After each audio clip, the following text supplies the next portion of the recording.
بیماری نے گھروں میں آگ لگا دی، خاندانوں کا شیرازہ بکھیر دیا، رشتہ داریاں ختم کر دی، پڑوسیوں کو باہم دشمن بنا دیا، اور مسلمانوں کی بہت ساری عبادات ضائع ہونے لگی۔ وہ بیماری عیب جوئی اور عیب گوئی۔ عیب جوئی کہتے ہیں کسی کے عیوب تلاش کرنا، کسی کی خامیاں تلاش کرنا، کسی کی برائیوں کے پیچھے لگ جانا، کسی کے گناہ ٹٹولنا۔ اور عیب گو اسے کہتے ہیں کہ پھر ان خامیوں کو لے لے کر پھرتا رہے، ڈنڈورا پیٹتا رہے، پروپیگنڈا کرتا رہے، اور اس انسان کو رسوا کرنے کی کوشش کرے۔ قرآن کریم میں اس صورت میں ویل، ابتلا، تہدید، دھمکی، وعید، ڈانٹ، سرزنش سے کی گئی ہلاکت ہے۔ ویل کا ایک معنی ہلاکت اور ویل کا دوسرا معنی ایک جہنم کی ایسی وادی جس سے جہنم کی دوسری وادیاں بھی پناہ مانگتی ہیں۔ فرمایا جہاں جہنمیوں کی پیپ ہوگی، ان کا رستا ہوا خون ہوگا، ان کا بدبودار گند ہوگا، اس وادی میں ان لوگوں کو ڈالا جائے گا جو مسلمانوں کے عیوب کے پیچھے پڑ جائیں اور معلوم ہونے پر لوگوں کو بتاتے پھریں۔ ہلاکت ہے لکل ہمزہ لمزہ۔ بعض مفسرین نے لکھا کہ ہمزہ اس کو کہتے ہیں جو مسلمان کے سامنے اس کے روبرو اس کی برائی کرے، اور ہمزہ لمزہ اس کو کہتے ہیں جو پیٹھ پیچھے برائی کرے۔ یا دوسرا معنی ہمزہ جو آنکھ اور ہاتھ کے اشارے سے اس کی برائی کرے، اور لمزہ جو زبان سے اس کی برائی کرے۔ جو مسلمانوں کی غیبت کرتا پھرے اور مسلمانوں پر تانے اور الزام تراشی اور بہتان لگاتا پھرے، اور جو آدمی ناجائز طریقے پر مال جمع کرتا ہے، گن گن کر رکھتا ہے، بخل کرتا ہے، یہ سمجھتا ہے یہ مال ہمیشہ اس کا رہے گا۔ وہ کہتے ہیں منی از پاور، دولت ہی اصل طاقت ہے، دولت ہی اصل قوت ہے۔ ان لوگوں کو جہنم کی اس وادی میں ڈالا جائے گا۔ حطمہ، حطمہ کیا ہے؟ بھڑکتی ہوئی آگ ہے، سلگتی ہوئی آگ ہے۔ اس آگ کا اثر ان کے دل تک پہنچے گا۔ دنیا کی آگ ہاتھ جلاتی ہے، پاؤں جلاتی ہے، جلد کو جلاتی ہے، چمڑے کو جلاتی ہے، گوشت کو جلاتی ہے، ہڈیوں کو گلاتی ہے، بالوں کو جلاتی ہے، کپڑوں کو جلاتی ہے، لیکن دل تک پہنچنے سے پہلے ہی آدمی مر جاتا ہے، دل نہیں جلتا۔ لیکن آخرت کی آگ وہ دل تک نفوذ کر جائے گی، اس کی مفسرین نے لکھا تطلع علی الافئدہ، افئدہ دل کو کہتے ہیں، کہ جہنم کی آگ آغاز ہی دل کو جلانے سے کرے۔ ان لوگوں نے غیبت کر کے، چغلی کر کے، جھوٹ بول کر، رشوت لے کر، سود کا لین دین کر کے، دھوکہ دے کر، غصب کر کے مسلمانوں کے دل کو جلایا تھا۔ آج جہنم کی آگ ان کے دل کو جلائے گی، اور آگ کے شعلے ہوں گے، آگ کی لپٹیں ہوں گی، آگ کے لمبے لمبے ستون ہوں گے، آگ کے بڑے بڑے پلر ہوں گے، آگ کی بڑی بڑی دیواریں ہوں گی، آگ کی بڑی بڑی چٹانیں ہوں گی جو ایسے لوگوں کو گھیر لے۔ اسی لیے کسی نے کیا خوب کہا کہ بدگمانی اور بد زبانی دو ایسے عیب ہیں جو انسان کے ہر کمال کو زبان سے بدل دیتے ہیں۔ بھائی بدزبانی کون کرتا ہے؟ جو بدگمانی کرتا ہے۔ پہلے بدگمانی آئے گی، پھر بدزبانی ہوگی۔ اسی لیے حدیث پاک میں رسول اللہ صلی اللہ علیہ وسلم نے فرمایا کہ مومنوں کے ساتھ اچھا گمان کرو۔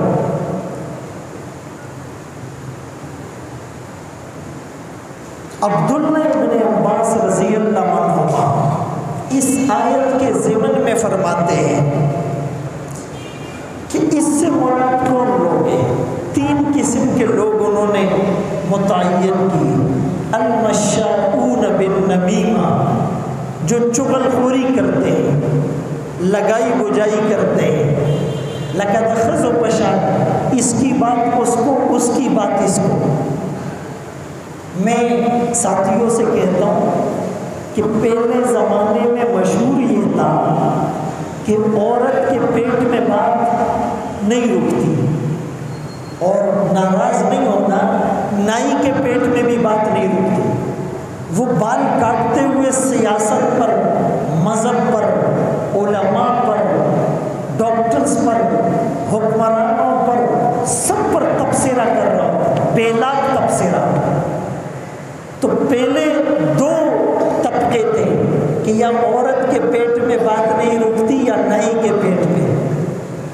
ابھی ڈائریکٹ کسی کو تو کہہ نہیں سکتے، لیکن جو اس مرض میں مبتلا ہے وہ ان دونوں میں سے،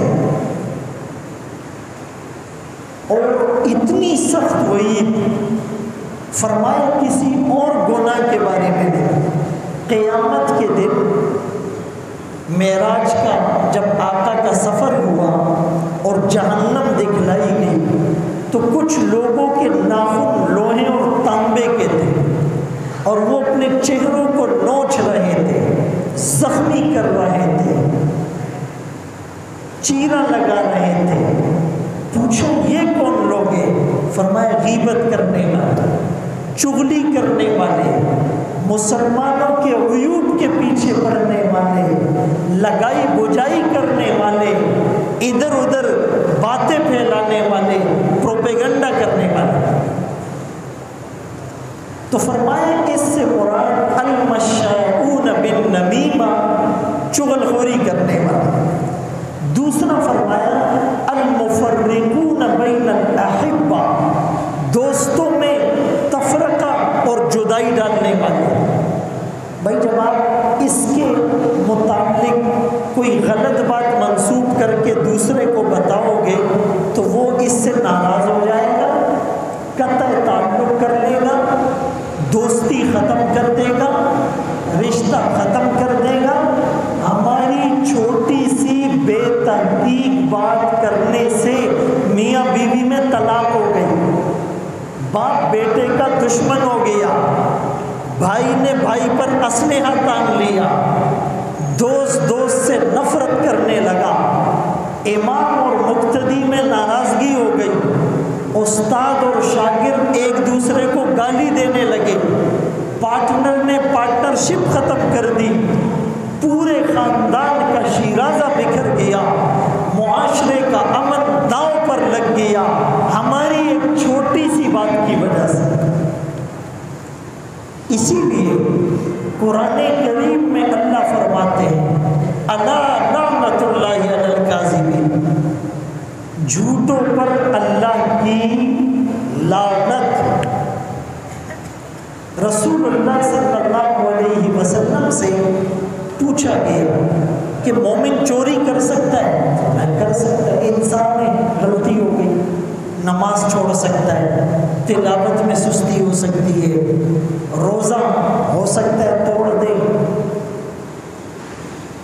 لیکن فرمایا مسلمان جھوٹا ہو سکتا ہے؟ فرمایا جھوٹا نہیں ہو سکتا۔ ایک شخص نے کہا، بلکہ بعض روایات سے بھی ثابت ہیں، آقا کی خدمت میں آ کر کہنے لگا میرے اندر کچھ گناہ ہیں، اگرچہ اس کی سندی حیثیت پر کلام ہے، میرے اندر کچھ گناہ ہیں۔ فرمایا کیا گناہ ہے؟ کہ ایک تو میں جھوٹ بہت بولتا ہوں، دوسرا کون سا گناہ ہے؟ کہ جی میں شراب بھی پیتا ہوں، تیسرا کون سا گناہ ہے؟ کہ زنا بھی کرتا ہوں، لیکن یہ تینوں گناہ نہیں چھوڑ سکتا، یہ میرے بس میں نہیں ہے، میں کمزور ہوں، کوئی ایک گناہ بتائے وہ چھوڑ دوں گا، تینوں گناہ ایک ساتھ نہیں چھوڑ سکتا۔ تو آپ صلی اللہ علیہ وسلم نے فرمایا جھوٹ نہیں بولنا، جھوٹ کا گناہ چھوڑنا۔ اس نے کہا ٹھیک ہے، وہ چلا گیا۔ اب جب شراب پینے کا وقت آیا تو شراب کی بوتل جب ہاتھ میں لی، پیالہ بھرا، تو دل میں کہا اگر شراب پی لی تو کل آقا کی صحبت میں حاضری ہوگی، صحابہ بیٹھے ہوں گے، آقا نے پوچھ لیا شراب پی تھی، اب جھوٹ تو بولنا نہیں، اب سچ بولوں گا تو رسوا ہو جاؤں گا، نہیں پی۔ پھر تھوڑی دیر بعد زنا کا موقع ملا، گناہ کا موقع ملا، پھر دل میں خیال آیا اگر زنا کر لوں گا اور کل آقا نے پوچھ لیا کہ رات کو کوئی گناہ تو نہیں کیا تھا، جھوٹ تو بولنا نہیں ہے، وعدہ کر کے آیا، سچ بولوں گا تو رسوا ہو جاؤں گا، اس لیے زنا بھی نہیں کیا۔ اگلے دن آ کر کہنے لگا آپ کی اس ایک نصیحت نے میرے سارے گناہ چھڑوا دیے۔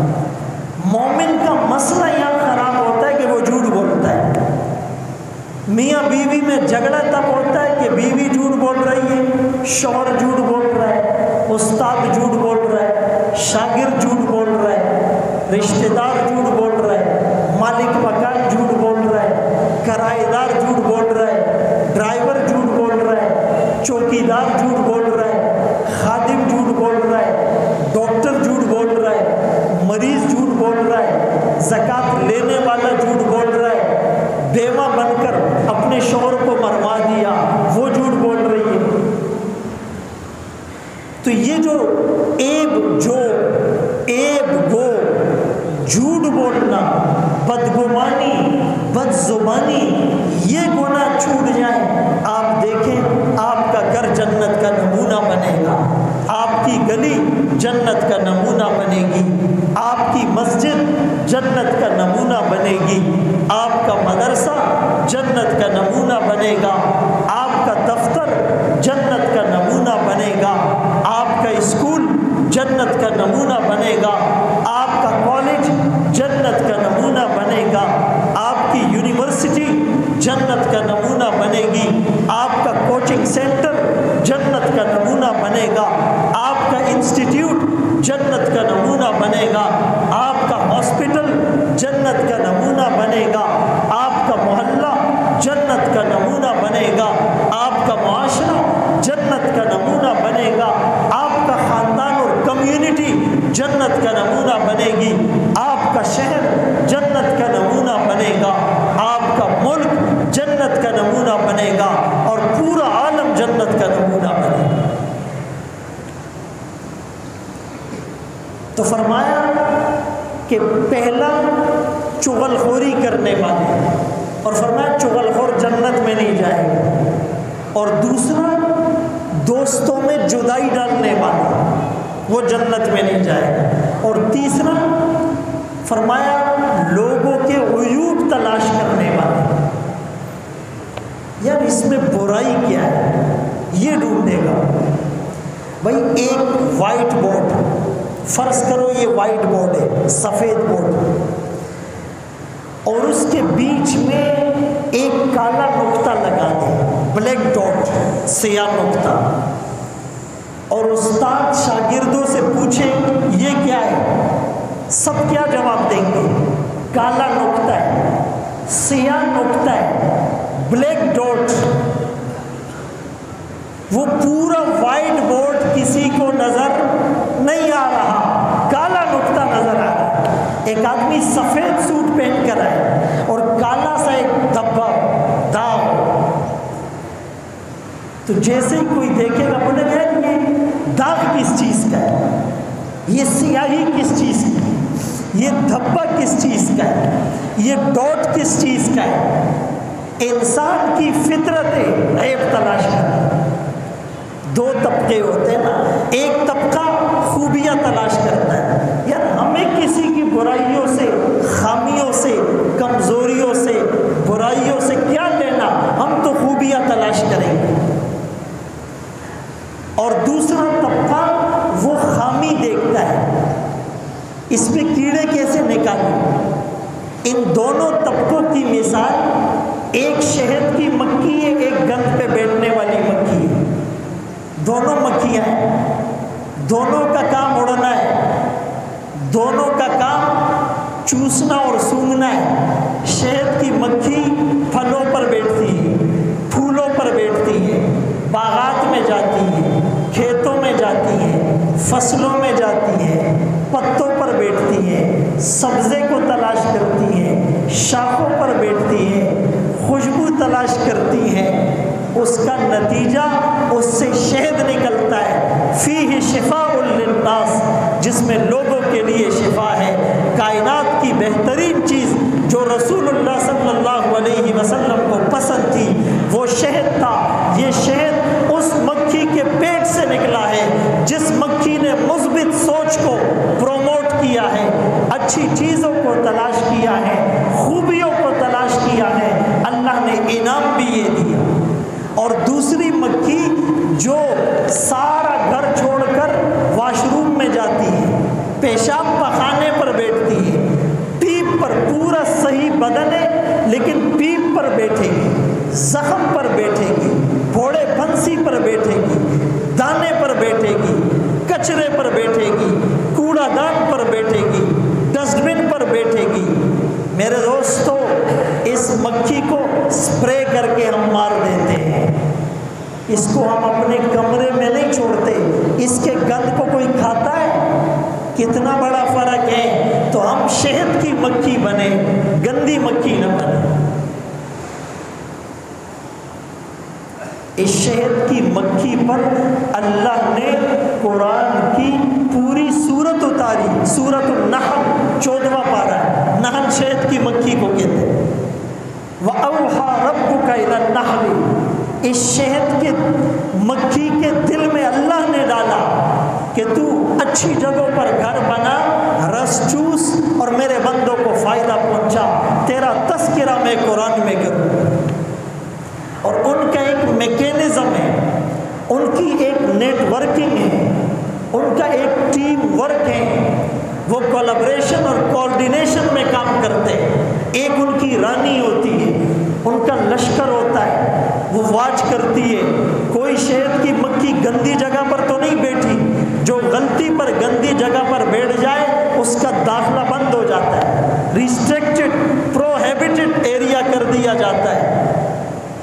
اسی لیے ہم بھی ان باطنی بیماریوں سے بچنے کا اہتمام کریں۔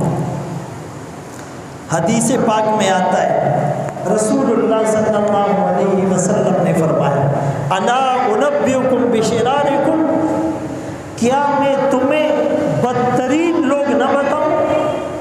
جو تم میں سب سے بدترین لوگ ہیں، یہ نہیں کہا شراب پینے والے، یہ بھی نہیں کہا زنا کرنے والے، یہ بھی نہیں کہا قتل کرنے والے، یہ بھی نہیں کہا رشوت لینے والے، یہ بھی نہیں کہا سود لینے دینے والے، یہ بھی نہیں کہا غصب کرنے والے، یہ بھی نہیں کہا ملاوٹ کرنے والے، یہ بھی نہیں کہا عیب چھپانے والے، یہ بھی نہیں کہا عیب چھپا کر مال بیچنے والے، یہ بھی نہیں کہا جھوٹی قسمیں کھا کر مال بیچنے والے۔ کیا کہا؟ فرمایا چغل خوری کرنے والے، عیب جوئی کرنے والے، عیب گوئی کرنے والے، دوستوں میں جدائی ڈالنے والے، لوگوں کے عیوب کے پیچھے تجسس اور توہ میں لگنے والے۔ ولا تجسسوا، جاسوسی نہیں کرنا، ولا تحسسوا، کسی کی ٹوہ میں نہ لگنا، ولا یغتب بعضکم بعضا، کوئی کسی کی غیبت نہ کرے۔ غیبت کرنے والا اپنے مردہ بھائی کے پیٹھ کا گوشت کھانے والا ہے۔ کسی نے کہا آقا اگر کسی میں کوئی برائی ہو تو کیا ہم اس کا تذکرہ بھی لوگوں میں نہ کریں؟ آپ نے فرمایا نہ کرو، یہی تو غیبت ہے۔ اگر اس میں وہ برائی ہے پھر بھی تم ذکر کرو گے، یہی تو غیبت ہے۔ اگر اس میں وہ برائی ہے ہی نہیں اور تم ذکر کر رہے ہو، یہ تو الزام ہے، یہ تو بہتان ہے، یہ تو اس سے بھی بڑا گناہ ہے۔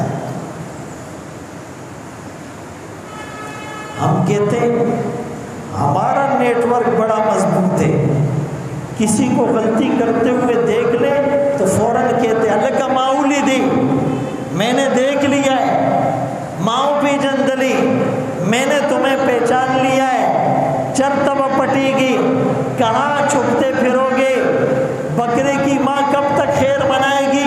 وہ کام نہیں کرو جو اللہ کا کام ہے، یہ اللہ کا کام ہے۔ گناہوں پر پکڑنا، گناہوں پر ملامت کرنا، گناہوں پر نادم کرنا، گناہوں پر جکڑنا، یہ اللہ کا کام ہے، یہ میرا اور آپ کا کام نہیں ہے۔ اسی لیے تو پھر رسوا ہوتے ہیں۔ فرمایا جو کسی کے عیوب پر پردہ ڈالے گا اللہ اس کے عیوب پر پردہ ڈالے گا، جو کسی کے عیوب کو کھولے گا، آشکارا کرے گا، ڈسکلوز کرے گا، اس کو رسوا کرے گا، اللہ مرنے سے پہلے گھر کے بیچ میں اس کو رسوا کریں گے۔ اور ایسا ہو رہا ہے لیکن ہمیں سمجھ پھر بھی نہیں آ رہا۔ اور ایک حدیث میں آپ نے فرمایا اے وہ لوگوں جنہوں نے زبان سے تو کلمہ پڑھا لیکن دل میں نہیں اترا، تجسس نہیں کرنا، عیوب کے پیچھے نہیں پڑنا۔ علماء نے اس سے دو مسئلے نکالے۔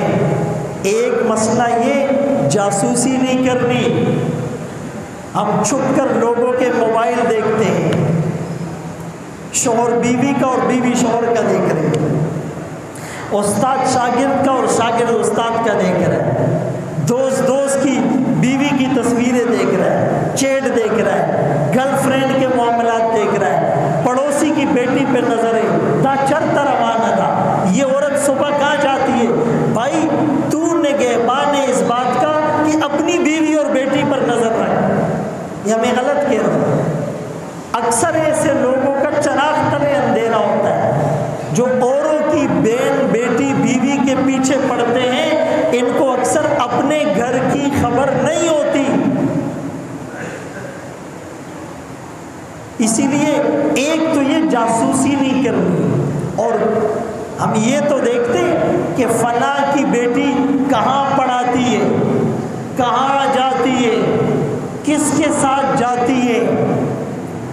کبھی یہ بھی دیکھ لو کہ ان کے گھر میں راشن ہے یا نہیں، ان کے گھر میں دوائی کے پیسے ہیں یا نہیں، اس لڑکی کی شادی ہو رہی ہے، جہیز کا انتظام ہے یا نہیں، اس بوڑھے باپ کی خدمت کرنے والا کوئی ہے یا نہیں، یہ تلاش کرو۔ یہ مومن عروج پر جائے گا، اسے بلندی ملے گی، یہ اللہ کی نظروں میں اونچا ہوگا، اسے جنت ویلکم کرے گی، اسے آقا کا دیدار ہوگا، اسے آقا کا قرب ملے گا، شفاعت ملے گی، معیت ملے گی، حوض کوثر کے چھلکتے جام ملیں گے، خواب میں آمنہ کے لال کا دیدار ہوگا۔ کر کے تو دیکھیے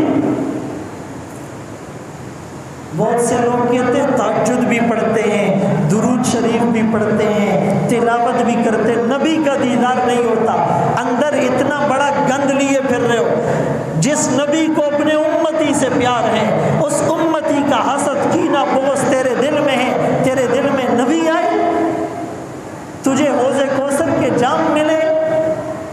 نہیں میرے دوستو، ماں کے سامنے اس کے بیٹے کو مارو گے، وہ ماں دعا نہیں دے گی، وہ ماں گلے نہیں لگائے گی۔ 70 ماؤں سے زیادہ محبت کرنے والا رب، اس کے بندوں سے میرا آپ کا بیہیویئر کیا ہے؟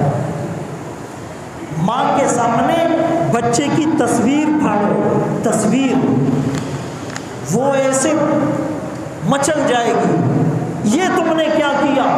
آپ بولو گے مائی تیرے بیٹے کی تصویر ہے، ریئل تو نہیں ہے۔ وہ کہے گی مجھے اپنے بیٹے سے اتنی محبت ہے، میں اس کی تصویر کو جلتا ہوا نہیں دیکھ سکتی۔ ہم نے اللہ کے بندوں اور نبی کے امتیوں کا کیا حشر کیا ہے؟ وہ بیوی ہو، وہ بیٹا ہو، وہ بھانجا ہو، وہ پڑوسی ہو، وہ نوکر ہو، وہ چوکیدار ہو، وہ خادم ہو،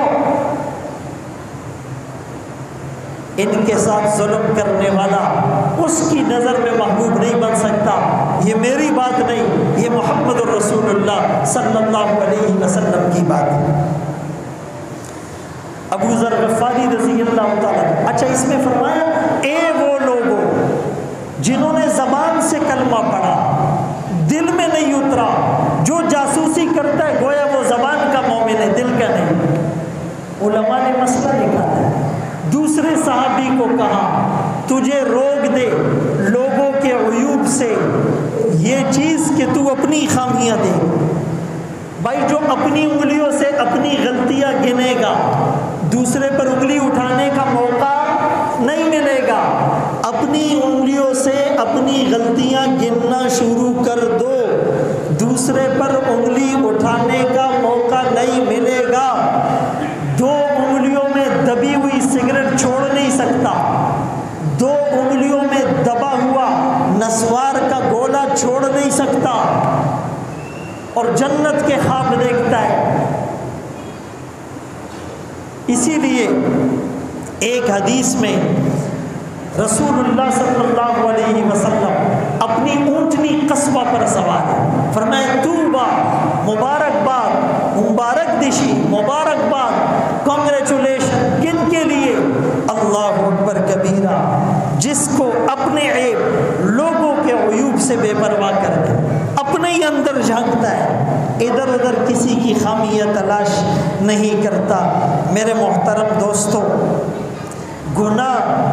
گناہ ہے، لیکن گناہ کا پرچار کرنا اس سے بڑا گناہ ہے۔ شراب پینا گناہ ہے، لیکن آپ لوگوں کو بتاتے پھرو، اس سے بڑا گناہ ہے۔ زنا کرنا گناہ ہے، آپ لوگوں کو بتاتے پھرو، اس سے بڑا گناہ ہے۔ سود اور رشوت گناہ ہے، آپ لوگوں میں ڈنڈورا پیٹو، اس سے بڑا گناہ ہے۔ کوئی عورت کسی غیر محرم سے تعلقات رکھتی ہے، گناہ ہے، آپ ڈنڈورا شہر میں پیٹو، اس سے بڑا گناہ ہے۔ اسی لیے ہم گناہوں سے بچیں۔ عیب جوئی کا ایک نقصان تو یہ ہوتا ہے کہ اپنی خامیاں نظر نہیں آتی، بلکہ لگی آتی، اور دوسرا نقصان ہوتا ہے دوسرے کی خوبی نظر نہیں آتی۔ ایک میاں بیوی میں جھگڑا ہو گیا تو ایک کاؤنسلر کے پاس چلے گئے، یہ کاؤنسلر نہیں جو ووٹ میں لیتا ہے، فیملی کاؤنسلر جو خاندانی معاملات کو تصفیہ کرتا ہے، سیٹل کرتا ہے۔ تو میاں بیوی ان کے پاس چلے گئے کہ ہماری ہر وقت انبن رہتی ہے، جھگڑا رہتا ہے۔ تو اس نے کہا تمہیں اس سے کیا شکایت ہے؟ اب دونوں ایک ساتھ شروع ہو گئے، شوہر کہنے لگا بیوی ایسی ہے، بیوی کہنے لگی خاؤن میں داسد ہے، دونوں شروع ہو گئے۔ اچھا یہ کاؤنسلر ان کو دیکھتا رہا، جب انہوں نے دل کی بڑاس نکال لی، جب سارا غصہ باہر آ گیا، اس نے کہا یہ تو تم لوگوں نے ایک دوسرے کی برائیاں بتائی، اب ذرا ایک دوسرے کی خوبیاں بھی بتاؤ۔ دونوں کے سر جھک گئے، اتنے غصے میں تھے کہ دوسرے کی خوبی بتانے کا من نہیں چاہ رہا تھا۔ تو اس کو سمجھ آ گئی، اس نے دونوں کو ایک ایک کاغذ اور قلم دیا، کہا چلو بتاؤ نہیں، لکھ دو۔ بیوی لکھے میرے شوہر میں خوبیاں کیا ہے، شوہر لکھے بیوی میں اچھائیاں کیا ہے۔ تھوڑی دیر سوچنے کے بعد بیوی بھی لکھنا شروع ہوئی، شوہر بھی لکھنا شروع ہوا۔ لکھنے کے بعد پرچہ فل کر کے جب اس کاؤنسلر کو دیا، اس نے کہا مجھے نہیں دو، ایک دوسرے کو دو۔ انہوں نے ایک دوسرے کو دیا، وہ پڑھتے رہے، آنکھ سے آنسو نکلتے رہے، اٹھ کر صلح کی اور ایک ساتھ گلے میں گلے ڈال کر، باہوں میں باہیں ڈال کر چلے گئے۔ ہماری عادت ہے گندی مکھی والی، خزہ میں دا سے دا، خاون میں دا سے دے، بچے میں دا سے دے، پلار میں دا سے دے، رور میں دا سے دے، خور میں دا سے دا، پڑوسی میں دا سے دے، ماما میں دا سے دے، تر میں دا سے دے، نکم میں دا سے دے۔ یہ ابھی ہمارے پڑوس ملک افغانستان میں اللہ نے طالبان کو فتح دی، شریعت کا نظام انشاءاللہ آگے۔ ابھی ان کو مہینہ بھی نہیں ہوا ہے، لوگ کہتے ہیں یار یہ کام ایسا کرے، دادی داسیوں کی دائیں والے انکر۔ ادھر 3 سال حکومت ہوتی ہے، بولا سالوں کا گن 2 سال میں ختم نہیں ہوگا، اور طالبان کو کہتے ہیں کہ وہ 50 سال کا گن 5 دن میں ختم کرے۔ سمجھ میں آ رہا ہے یا نہیں؟ خوبیاں تلاش کرو، سب ہوگا اللہ کے فضل و کرم سے۔ حق غالب آئے گا، اسلام کی فتح ہوگی، محمد رسول اللہ کا نظام نافذ ہوگا، دھرتی پر اللہ کا نظام چلے گا۔ انتم الاعلون ان کنتم مومنین، ہمیں قرآن پر یقین ہے تم غالب آؤ گے، مومن بن کر تو دکھاؤ۔ اولئک هم المؤمنون حقا، قربانی دینے کے بعد اللہ اجر دیتا ہے۔ تو بھائی کسی کے بارے میں آج سے بدگمانی کون کون نہیں کرے گا؟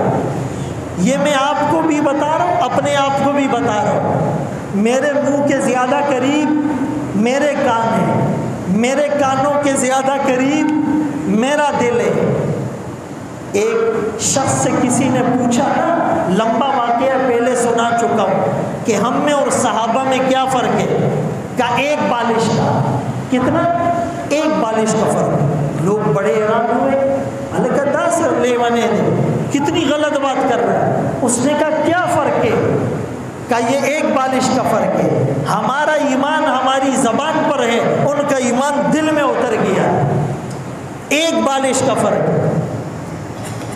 آج سے ہم یہ عزم کریں، کسی کے بارے میں بدگمانی نہیں کرنی ہے۔ یہ پروپیگنڈا جو ہوتا ہے، امریکہ کی ایک سیکولر لابی، انہوں نے کہا پروپیگنڈا اتنا جھوٹ بولو اور اتنا بار بار بولو کہ لوگ اسے قبول کر لیں۔ پختو کی وائی چیر اختیار راضی دروغ و بکلی روان کڑی، چیر اختیار راضی دروغ و بکلی روان، اتنا جھوٹ بولو، اتنا بار بار بولو کہ لوگ اسے قبول کر لیں، اور اتنا جھوٹ بولو کہ اگر لوگ اسے قبول نہ کریں تو الجھ جائیں، اپنے مقصد سے پیچھے ہو جائیں، یکسوئی نہ رہیں۔ اس لیے میرے محترم دوستو، ہم اس پر عمل کریں۔ ایک واقعہ سنا کر تاکہ بات سمجھ آ جائے، اپنی بات ختم کرتا ہوں۔ ایک آدمی ٹرین میں چلا، یہ جو لوکل ٹرینیں چلتی ہیں نا، اس ٹرین میں چڑھا تو 2-3 پیسنجر تھے۔ ایک بابا جی اخبار پڑھ رہا ہے، دوسرے نوجوان نے کانوں میں ہینڈ فری لگایا ہوا ہے، گانے سن رہا ہے، تیسری عورت سر جھکائے کونے میں بیٹھی، اور یہ خاموشی سے بیٹھا مزے لے رہا ہے، پرسکون ماحول ہے، کوئی شور شرابہ نہیں۔ ایک اسٹیشن پر ٹرین رکی، ایک آدمی چڑھا، اس کے ساتھ اس کے 3-4 چھوٹے چھوٹے بچے۔ اب جب یہ بچے آئے، ایک اچھل رہا ہے، دوسرا چھلانگ مار رہا ہے، تیسرا کھڑکی کو بجا رہا ہے، چوتھا جو ہے نا وہ فٹ بال سے کھیل رہا ہے۔ تھوڑی دیر میں ٹرین کا وہ نظام درم برم ہو گیا، وہ پرسکون ماحول شور شرابے میں تبدیل ہو گیا۔ اب اس کو بڑا غصہ آ رہا ہے اس آدمی کو، یار یہ بچے اتنے شرارتی ہیں اور ان کا باپ بھی آرام سے بیٹھا ہوا ہے، ان کو نہ بھی نہیں کرتا ہے، منع بھی نہیں کرتا ہے، سمجھاتا بھی نہیں ہے، دتوسم ہو رہا نہ ورتم نہ ورتم۔ ایک غلط بدگمانی ہمارے ذہن میں پیدا ہو گئی، یہ آدمی کام کا نہیں ہے، اس میں غیرت نہیں ہے، یہ بچوں کو نہیں سنبھال سکتا، پیدائی کی بیائی سنبھالو نے نشی، غلط گمان۔ تھوڑی دیر بعد اس نے اس آدمی کو کہا بھائی تو اتنا خاموش کیوں ہے، گمسم کیوں ہے، تیرے بچے اتنی مستیاں کر رہے اور تو کچھ نہیں کہتا ہے۔ اس نے کہا کہ ان کی ماں یعنی میری بیوی وہ بیمار تھی اور مجھے ہاسپٹل سے فون آیا کہ اس کا انتقال ہو گیا، وہ مر گئی ہے اور ابھی تک میں نے ان بچوں کو بتایا نہیں ہے، میں ان کو لے کر ہاسپٹل جا رہا ہوں، آپ بتاؤ اس کے دل پہ کیا گزر رہی ہے۔ تھوڑی دیر بعد ان بچوں کا ہنسنا کھیلنا کودنا اچھلنا چھلانگے مارنا یہ سب ختم ہو جائے گا جب یہ اپنی ماں کی لاش کو دیکھیں گے۔ ہم لوگوں کے احساسات کو نہیں دیکھتے، ہم ان کی فیلنگز کو نہیں سمجھتے، ہم ان کی آبزرویشنز کو نہیں دیکھتے، ہم ان کی مجبوریوں کو نہیں دیکھتے، ہم ان کی پریشانیوں کو نہیں دیکھتے، ہم ان کے گھر کے حالات کو نہیں دیکھتے، بس نیگیٹو پرسیپشن ڈیولپ کرتے ہیں، جس کی وجہ سے ہم نے شیطان کا کام آسان کر دیا ہے، جنت سے دور اور جہنم سے قریب ہونے جا رہے ہیں۔ اللہ ہم سب کو بدگمانی سے، بد زبانی سے، جھوٹ سے، عیب جوئی سے اور عیب گوئی سے، حسد کینہ بغض سے محفوظ رکھے۔ وآخر دعوانا ان الحمد للہ رب العالمین۔